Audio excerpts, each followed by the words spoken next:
আমরা পুলিশকে সংস্কারের মধ্য দিয়ে এমন একটা জায়গায় উপনীত হতে দেখতে চাই যেটার মধ্য দিয়ে পুলিশ প্রকৃতার্থে এই যে একটা প্রকৃতার্থে সেবাধর্মী জনকল্যাণমূলক এবং মানবিক প্রতিষ্ঠান হিসেবে গড়ে উঠতে পারে।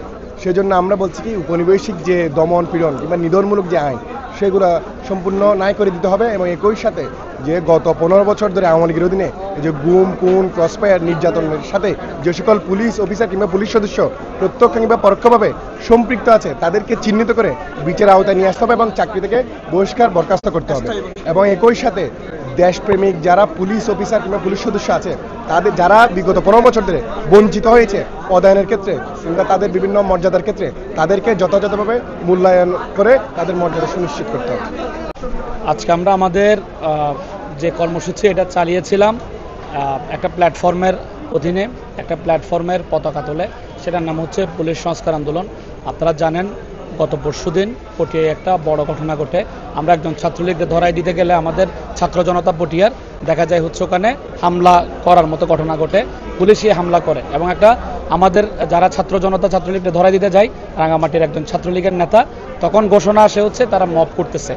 তখন আমরা ওখানে পটিয়ায় যারা ছিল তাদের উপর যখন বেধড়ক লাঠিচার্জ করা হয় তাদেরকে হসপিটালাইজ করা হয়। পরে আমরা বলদিয়া থানার হচ্ছে যেটা ব্লকেট কর্মসূচি পালন করি। টানা সপ্তমবারের মতো বেস্ট টিস্যু পেপার ব্র্যান্ড হিসেবে স্বীকৃতি পেয়েছে বসুন্ধরা টিস্যু। কিন্তু পালন করার পরও আমরা দেখেছি যে আমরা যে দাবিগুলো দিয়েছিলাম ছাত্র জনতার অংশ হয়ে এই দাবিগুলো পূরণ করা হচ্ছে না অথবা কোনোভাবেই পুলিশের বিচার নিশ্চিত করা যাচ্ছে না। তখন আমরা বাধ্য হয়ে একটা প্ল্যাটফর্ম করেছি। এই প্ল্যাটফর্মটার নাম হচ্ছে পুলিশ সংস্কার আন্দোলন। এই পুলিশ সংস্কার আন্দোলন এটা যখন আমরা করলাম, এটা করার পর আমরা কিছু দফা দিয়েছি, আমরা 4 দফা দাবি দিয়েছি। এই দফাগুলো যদি আমরা ঠিকঠাকভাবে আদায় করতে না পারি তাহলে দেখা যাবে এটা আমরা কালকে একটা কর্মসূচি দিয়েছি, সেটা হচ্ছে কালকে আমরা জনমত গঠন করব। পরশুদিন আমরা কর্মসূচি দিয়েছি, সেটা হচ্ছে পরশুদিন আমরা লিফলেট বিতরণ করতে পারি, বিক্ষোভ সমাবেশ করতে পারি।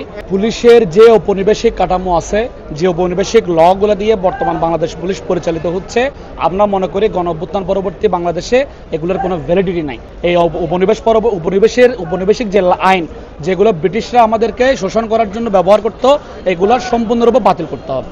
যদি এই বাতিলগুলো তারা করতে না পারে এই আন্দোলনটাকে ঢাকা থেকে শুরু করে পুরো বাংলাদেশে আমরা ছড়িয়ে দিই। আমার ছাত্র ভাইদের উপরে জুলাই যোদ্ধাদের উপরে যে ন্যাক্কারজনক হামলা হয়েছে তার প্রতিবাদে গতকালকে পটিয়া ব্লকেট কর্মসূচি এবং ডিআইজি অফিসে আমরা অবস্থান করছিলাম।